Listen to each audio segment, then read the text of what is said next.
एकदा इथं आपल्या सर्वांना विनंती करायची की इथं असं कळालं आहे की काही लोक दमदाटी करतात, फोन करतात आणि म्हणतात कार्यक्रमाला जायचं नाही, सोशल मीडियावर ट्वीट टाकली नाही तर सोशल मीडियावर साहेबांबद्दल एखादं चांगलं काहीतरी लिहिलं तर आपल्या या तालुक्यामध्ये काही लोकांना फोन येतात असं आम्हाला कळालंय। एकदा हे जे काय दमदाटी करणारे मलिदा गँग जी आहे त्यांना एकदा इथं आवाज आपला दिला पाहिजे, त्यामुळे त्या लोकांच्या कानापर्यंत आवाज गेला पाहिजे अशी घोषणा आपल्या सर्वांना द्यायची। देणार का नाही देणार? पवार साहब आप आगे बढ़ो, हम तुम्हारे साथ हैं। महाराष्ट्राचा बुलंद आवाज, शरद पवार, या देशाचा बुलंद आवाज, शरद पवार, शरद पवार। हा आहे स्वाभिमानी जनतेचा आवाज। कोण आला रे, कोण आला, कोण आला रे, कोण आला? महाराष्ट्राचा बुलंद आवाज, महाराष्ट्राचा बुलंद आवाज। याला म्हणतात स्वाभिमानी लोकांचा आवाज, याला मलिदा गँगचा आवाज म्हणत नाही। याच्या आधी कदाचित इथं सभा झाली असं आम्हाला कळालं, पण त्या सभेमध्ये आवाज नव्हता। बरेच लोक आले होते पण कशासाठी यायचं हे सुद्धा त्यांना माहित नव्हतं। पण इथे असणाऱ्या प्रत्येक व्यक्तीला माहिती कोणासाठी यायचंय आणि उद्याच्या काळामध्ये लोकसभेमध्ये आपल्याला काय करायचंय हे प्रत्येक व्यक्तीला माहिती आहे। तुतारी ही या तालुक्यात वाजवायचीच आहे। राऊत साहेब, इथं अनेक लोकांना फोन आले, आता सुद्धा या तालुक्यामध्ये काही गावांमध्ये जेवण दिलं जाते का तर इथं लोक येऊ नये म्हणून, पण इथली लोक काय साधी आहेत काय? अहो, मालोजी राजांचं वास्तव या तालुक्यामध्ये होतं। या तालुक्याली आपल्याला पहिले छत्रपती दिले, छत्रपती शिवाजी महाराज। या तालुक्यामध्ये छत्रपती शिवाजी महाराजांचा विचार, पुण्यश्लोक अहिल्यादेवी होळकरांचा विचार, शिवशाहू फुले आंबेडकरांचा विचार, अण्णाभाऊ साठेंचा विचार हा लोकांच्या मध्ये, ध्यानामध्ये, रक्तामध्ये हा भिनलेला आहे। त्यामुळे हे जे काही लोक बोलतात ना, जायचं नाही, करायचं नाही, या दहशताला ही जनता घाबरणारी नाही। अहो, या महाराष्ट्रामध्ये काय चाललंय? फक्त दबाव तंत्र चाललंय। आसपासच्या तालुक्यामध्ये सुद्धा अशाच पद्धतीने फोन केले जातात, मुलांना नोकरीवरनं काढलं जातं, धमक्या दिल्या जातात। आणि हे धमक्या देणारे कोण आहेत? तर ही मलिदा गँग आहे, मलिदा गँग। मलिदा गँग माहिती ना काय असतात? ठराविकच लोक असतात, त्यांनाच काम मिळतात, त्यांचंच भलं होतं, बाकी काही होत नाही। खरं तर आज आपण बघितलं तर आज हुतात्मा दिवस, शहीद भगतसिंग, शहीद सुखदेव, शहीद राजगुरू यांनी आपल्या लोकांसाठी, आपल्या देशासाठी, आपल्या मातीसाठी बलिदान दिलं। त्यांच्या विचाराला, त्यांच्या त्यागाला मी अभिवादन करतो। पण हा ब्रिटिश विचार काय होता? एक तर हा विचार अहंकारी होता, यांना फक्त नफेखोरी माहित होती। इथे असणाऱ्या मातीला, इथे असणाऱ्या लोकांना अडचणीत आणायचं आणि मग त्याच्यातून फक्त नफेखोरी करायची। तोडा आणि फोडा हे जे राजकारण आहे हे नवीन नाही, हे कधीपासून आहे? हे ब्रिटिश काळापासून आहे। ब्रिटिश गेले आणि या देशामध्ये आता नवीन कोण आलं तर बीजेपी आलंय। बीजेपीने पण तेच सुरू केले, तोडाफोडा। काल परवा मला माहित नाही, इथं एक भाजपचे फार मोठे नेते आले होते. नाव काय त्यांचं मी विसरलो, तुम्हाला माहितीये का? अहो असं हे नाव कुणी दिलंय त्यांना मला माहित नाही. कुणी दिलंय नाव? हे आम्ही तरी दिलेलं नाही. हे नाव कुणी दिलंय? आता दादा कुठे आहेत? कोणाबरोबर आहेत?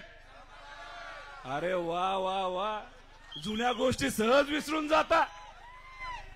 म्हणजे तुम्ही कोणाबद्दल टीका करत होता, कोणाच्या विरोधात टीका करत होता, हे तुम्ही विसरला. विसरून जाणारच ना तुम्ही. ज्या व्यक्तीला आपल्याला राजकारणात आलं, ज्या व्यक्तीमुळे आपण मोठं झालो, ज्या व्यक्तीमुळे पवार कुटुंबाला नाव मिळालं या देशामध्ये, त्या व्यक्तीला सत्तेसाठी स्वार्थासाठी जर तुम्ही सोडत असाल तर मग हे विरोध तुम्ही जे भाजपच्या विरोधात केलेले हे तुम्ही तर नक्कीच विसरून जाल. अहो हे जे काय चंद्रकांत दादा पाटील काय बोलले, कोणाला संपवायचंय त्यांना? राजकीय दृष्टिकोनातून आदरणीय पवार साहेबांना त्यांना संपवायचं हे बोलले होते का नव्हते? त्यामुळे जे आपले त्यांची चूक आहे का नाही हे मला सांगता येणार नाही. मी एवढा मोठा नाही, मी लहान कार्यकर्ता आहे. पण एक गोष्ट तुम्हाला सर्वांना सांगतो, आपल्याच लोकांना तिकडे घेऊन त्यांच्या खांद्यावर बंदूक जर कोण ठेवत असेल तर हे भाजपचे लोक ठेवत आहेत. अहो 50-60 वर्ष या राज्यामध्ये भाजपला काय आणता आलं नाही, सत्ता येता आलं नाही. त्याचं मुख्य कारण कोण असेल तर ते आदरणीय पवार साहेब आहेत. काँग्रेसचा विचार आहे, राष्ट्रवादीचा विचार आहे. आणि आज आपल्याला साथ देण्यासाठी बाळासाहेबांच्या विचारांनी चालणारी, उद्धव ठाकरे साहेबांच्या मार्गदर्शनाने आज काम करणारी आपली शिवसेना सुद्धा आपल्या मदतीला आहे. आणि मग हे जे विचार आहेत, हे विचार भाजपला गेल्या 50 वर्षामध्ये संपवता आले नाहीत. आणि जे 50 वर्षात जमलं नाही ते आपल्याच लोकांच्या माध्यमातून इथं केलं जातंय. खांदा आपल्याच लोकांचा, बंदूक भाजपची, गोळी भाजपची, आणि निशाणा कोणावर तर पवार साहेबांवर. हे आपण खपून घेणार का? खपून घेणार का? हे भाजपचे षडयंत्र आहे विचार संपवण्याचा. जो विचार आपण सर्वांनी जपला, ज्याला ताकद दिली, आदरणीय पवार साहेबांनी नेहमी नेहमी आपल्या सर्वांचा विचार केला. आणि विकास करत असताना MIDC इथं आणली, बिल्ड कारखाना इथं आणला, वालचंदनगर कारखान्याला जेव्हा जेव्हा अडचण आली तर ती अडचण कुणी सोडवली असेल तर ते आदरणीय पवार साहेब आहेत.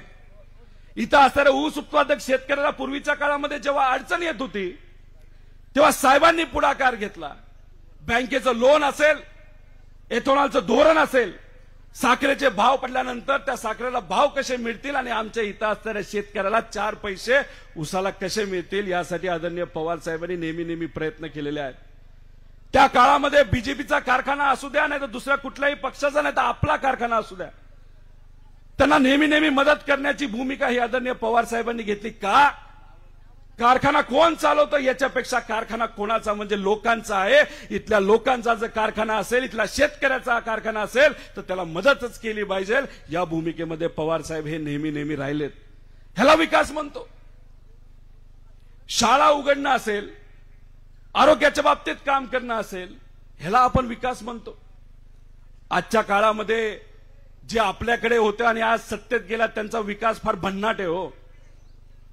काल सकाळी मी एक प्रेस कॉन्फरन्स घेतली. प्रेस कॉन्फरन्समध्ये 2 मुद्दे घेतले. आदिवासी समाजाच्या मुलामुलींचे घेतले आणि SC समाजाची जी मुलं मुली कॉलेज आणि शाळेमध्ये आज राहतात, हॉस्टेलला शिकतात, त्यांचा आहाराचा आणि दुधाचा विषय घेतला होता. आता या दोन्ही विषयामध्ये कुणी राजकारण केलं पाहिजे का? कुणी मलिदा खाल्ला पाहिजे का? अहो या दोन्ही करारामध्ये जे नेते आपल्याकडे होते आणि आज सत्तेत गेलेले आहेत त्यांच्या मित्रांच्या कंपनीला 100 कोटीचा मलिदा तिथं मिळालेला आहे. आणि हे सगळे पुरावे तिथं आम्ही सगळ्यांनी मिळून दिलेले आहेत. अहो दुधाचा भाव आज तुमचा किती आहे? किती आहे? 100 आहे का 140 आहे? किती आहे? अहो काल एक अशी कंपनी जे आपल्याकडे होते आता पलीकडे गेलेत, त्यांच्या मित्राच्या कंपनीला दुधाचा करार किती रुपयाचा मिळाला माहितीये? 143 रुपये. आणि त्याच्या एका लिटर मागे त्यांना किती नफा आहे? 70 रुपये एका दुधाच्या लिटर मागे. 70 रुपये. तुम्हाला विकासच करायचा होता ना, मग द्या ना आमच्या शेतकऱ्याला 10 रुपये 15 रुपये असंच डायरेक्ट अटीतटी न टाकता. दुधाचे भाव जे 25 आहेत न्या 40 वर. ह्याला आम्ही विकास म्हणतो. स्वतःच्या एखाद्या जवळच्या कंपनीला 70 रुपयाचा नफा, 80 कोटीचा नफा देऊन तुम्ही तिथे जाऊन जर म्हणत असाल पवार साहेबांनी आम्हाला काय दिलं, पवार साहेबांनी तुम्हाला काय दिलं हे आम्हाला माहित नाही, कदाचित लोकांना माहिती आहे. पण पवार साहेबांनी नेहमी शेतकऱ्याचा विचार केला. दुधाची अडचण होती तेव्हा काय केलं साहेबांनी? दुधाची पावडर भारताच्या बाहेर नेलं. महाराष्ट्राचं दूध महाराष्ट्राच्या बाहेर नेलं आणि नंतर आपल्याला तिथं मदत ही भावाच्या बाबतीत होत होती. समाज कल्याणच्या कॉन्ट्रॅक्ट मध्ये कोल्हापूरचा एक नेता जो आदरणीय पवार साहेबांबरोबर होता, त्यांच्या कंपनीला 200 कोटीचा मलिदा मिळाला. 200 कोटीचा. म्हणजे हा तुमचा विकास? अरे हे फक्त नेत्याच्या बाबतीत चाललंय असं नाही. मला एक पत्र मिळालं आल्या. हे पत्र आहे स्वाभिमानी इंदापूरकर. काय सांगितलंय म्हणजे मी ऐकूनच वेडा झालो. ते म्हणाले इथं विकासाची कामं आली, पण प्रत्येक कामामध्ये 20% कमिशन घेतलं जातं. 20% कमिशन. किती खरंय का खोटंय? खरंय का खोटंय? किती कोटीची कामं आली हो इथं? मी ऐकलं रोडची 700 कोटीची कामं आली. माझं गणित चुकतंय, मला जमत नाही गणित. 700 कोटी 20% किती होतं? 140 कोटी कोणाला मिळाले? मला माहित नाही, ते तुम्हाला माहित असेल, तुम्ही रोज इथं राहता. मग विकास कोणाचा झाला सांगा? विकास कोणाचा झाला? मला तर एक माणूस कांदलगावचा भेटला. तो म्हणला आमच्याकडे रोड झालेत. म्हणलं चांगली गोष्ट आहे. ते म्हणलं कागदावरच झालेत. म्हणजे काय? पैसे काढले पण रोड नाही झाले. असं झालंय का? कांदलगावचं कुणी आहे का इथं? झालं का असं? रोड दिसलेत का? नाही, रोड नाही झाले पण पैसे निघाले. मला असं कळालं की इथं बरेच खडी मशीन आहेत का?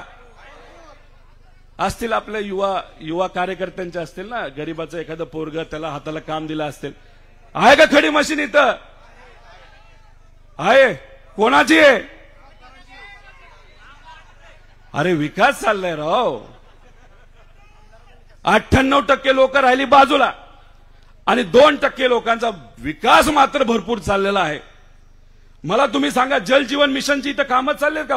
सुप्रियाताईंनी त्याचा पाठपुरावा केला होता आणि या मतदारसंघामध्ये मोठ्या प्रमाणात निधी महाविकास आघाडीच्या काळामध्ये आला होता. जल जीवन मिशनची कामं कुणी घेतलीत? कुणी? अरे म्हणजे जे काम आलं त्याच्यावर जर 20-20, 25-25% जर तिथं कमिशन घेतलं जात असेल तर ह्याला विकास म्हणतात का? मग जर काही लोक फक्त मोठी होत असतील आणि तुम्हाला जो फोन येतो साहेबांच्या कार्यक्रमाला जाऊ नका, सुप्रियाताईंच्या कार्यक्रमाला जाऊ नका, हा फोन कोण करतं? कोण करतं तुम्ही मला सांगा? मलिदा गँगच करते ना. मग अशा पद्धतीने ठराविक लोकांनाच तुम्ही मोठं करणार असाल तर हे लोकांना कसं पटेल? वेगळ्या वेगळ्या गावामध्ये तुम्ही जाता, गरीब लोकांना एकत्रित आणता आणि मंदिरामध्ये शपथा घ्यायला लावता. आणि शपथा त्यांनी कशासाठी घ्यायच्या? तुम्ही मलिदा गँगला मोठं कराल म्हणून त्यांनी शपथा घ्यायच्या का? अरे काय चाललंय या मतदारसंघामध्ये? मी तुम्हाला सांगतो हे योग्य नाही. स्वतःचा विचार केला पाहिजे. तुम्हाला फोन येतात, तुमच्यावर कारवाई होती, मग आमच्यावर कारवाई होत नाही का? इथं राऊत साहेबांवर कारवाई झाली नाही का?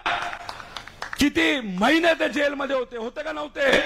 कोणासाठी होते? तुमच्या आमच्यासाठी होते. आमच्यावर ज्या कारवाई चालल्यात का? कारण का आम्ही भूमिका घेतली. काय भूमिका घेतली आम्ही? मी चुकलो का हो?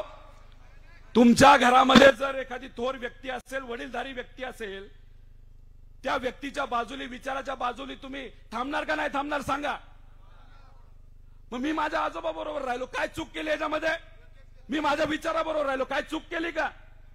आणि मग या बलाढ्य शक्तीच्या विरोधात हा छोटासा कार्यकर्ता तुमच्यासारखाच जर लढत असेल आणि कारवाई होणार हे माहित असताना सुद्धा लढत असेल, त्याला खरं म्हणतात विचार. काही लोक म्हणतात वय झालं की भजन करा. अरे वय झालं की फक्त लोक भजन करतात का? अहो मला 5-5 वर्षाची मुलं सुद्धा माहिती जे भजन करतात, कीर्तन करतात. अरे पण त्याला अध्यात्म कळलं पाहिजे, त्याला भजन काय कळलं पाहिजे, सकारात्मक विचार काय असतात हे कळलं पाहिजे. आणि ज्यांना कळतं ते अशा प्रकारचा भेदभाव करत नाही आणि अध्यात्म आणि भजनाबद्दल तर कुणीच बोलत नाही. अहो मी बोललो तर माझं वय काढतात, मला बच्चा म्हणतात.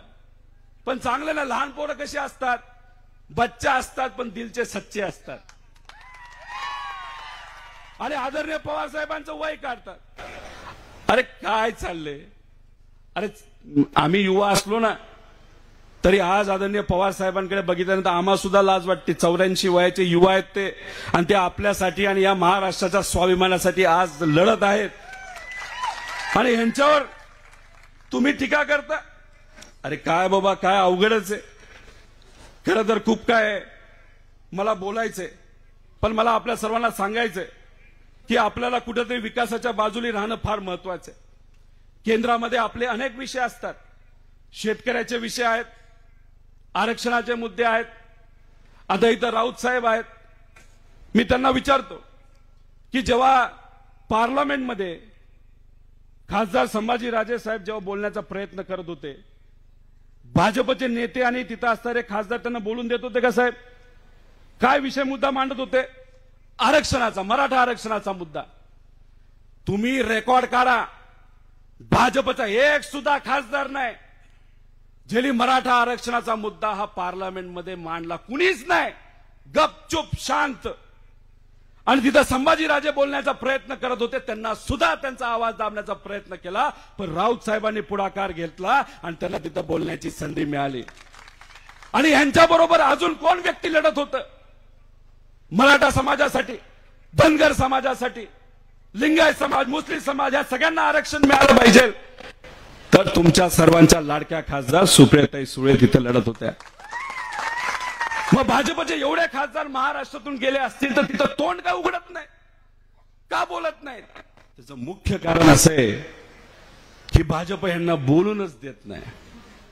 आता कसं चाललंय, 9 खासदारकी मिळणार होती, जावं लागतं का काय दिल्लीला?